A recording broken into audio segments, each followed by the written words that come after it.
ইমামের পেছনে আমরা সূরা ফাতিহা পড়ি। হাদিসের ভাষা লা সালাতা লিমান লাম ইকরা বিফাতিহাতিল কিতাব। যে ব্যক্তি নামাজে সূরা ফাতিহা পড়েনি তার নামাজ হয়নি। সহিহ বুখারী 756 নম্বর হাদিস।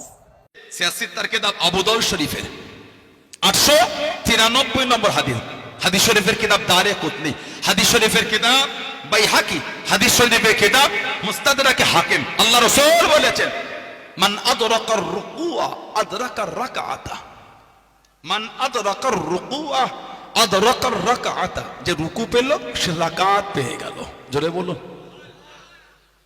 নবী বলছে রুকু থেকে মিলিতে হলে রাকাতটা পেয়ে গেল, বাদ হলো না। তাহলে বলেন যে এই মুসল্লিটা রুকু থেকে মিলিত হলো উনি সূরা ফাতিহাটা পড়বে কখন? নবী বলছে মান আদরাকার রুকুআ আদরাকার রাকাআতা, রুকু পেলে রাকাত পেয়ে গেল। সিররি কিরাত যোহর আর আসর আস্তে, খালি আপনি কি আল্লাহু আকবার বলে তাহরিমাটা বেঁধেছে, ইমাম রুকুতে চলে গেল। বলেন ওই মুসল্লিটা সূরা ফাতিহাটা পড়বে কখন? কিছু বুঝতে পারছেন না? পারছেন না?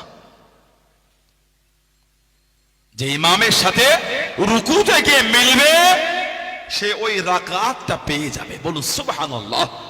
সিয়াসিত তার কিতাব বুখারী শরীফ 756 নম্বর হাদিস শরীফে এসেছে আল্লাহ রাসূল বলেছেন, লা সালাতা লিমান লাম ইয়াকরা বিফাতিহাতিল কিতাব।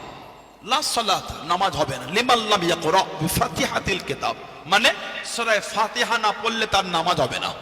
হাদিস বুখারী শরীফ, মুসলিম শরীফ 394 নম্বর হাদিস। আল্লাহ রাসূল বলেছেন, লা সালাতা লিমান লাম ইয়াকরা বিউম্মিল কুরআন। কোরআন শরীফের মা বলা হয় সূরা ফাতিহাকে। আল্লাহ রাসূল বলেছেন সূরা ফাতিহা না পড়লে নামাজ হবে না। ওই হাদিস শরীফ মুসলিম শরীফের অন্য একটা সানাদ এসেছে হযরত ইমাম যুহরি রাহমাতুল্লাহ, উনি হাদিস শরীফের শেষে ওনার সানাদে হাদিস শরীফ যেটা এসেছে ফাসাইদান, লা সালাতা লিমান লাম ইয়াকরা বিউম্মিল কুরআন ফাসাইদান, মানে সূরা ফাতিহার সাথে অতিরিক্ত সূরা না পড়লে নামাজ হবে না।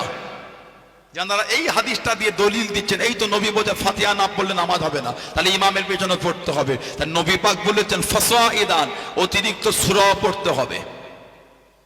তাহলে ইমামের পেছনে মুসল্লিরা ফাতিহা পড়বেন, অতিরিক্ত সূরা পড়বেন। দুটো হাদিস একদিকে রাখেন। আরেকটা হাদিস সিয়াসিত তার কিতাব ইবনে মাজাহ 850 নম্বর হাদিস, মুসনাদে আহমদ ইবনে হাম্বল 14643 নম্বর হাদিস, মুওয়াত্তা ইমাম মালিক 124 নম্বর হাদিস। আল্লাহ রাসূল বলেছেন, মান কানা লাহু ইমামুন ফাকিরাতুল ইমামি লাহুল কিরাত। নবী বলেন যার ইমাম রয়েছে তার ইমামের কিরাত মানে হলো মুক্তাদি, মানে তার কিরাত। জোরে বলো। মানে ইমামের কিরাত মানে মুক্তাদির কিরাত। প্রথম দুই হাদিস শরীফে ইমাম শব্দ নয়।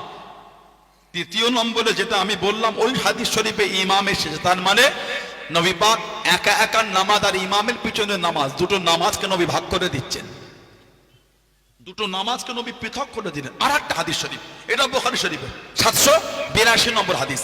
নবী বলেন, ইজা ক্বালাল ইমামু গায়রিল মাগদুবি আলাইহিম ওয়ালাদ-দাল্লিন ফাকুলু আমিন। ইজা, যখন ক্বালা ইমামু, যখন ইমাম বলবে, কি বলবে? গায়রিল মাগদুবি আলাইহিম ওয়ালাদ-দাল্লিন। যখন ইমাম বলবে তখন নবী মুক্তাদিদের বলছেন ফাকুলু আমিন, তখন তোমরা বলো আমিন। যদি এখানে সবাই সূরা ফাতিহা পড়তেন, নবী পাক ইমামকে খাস করলেন কেন?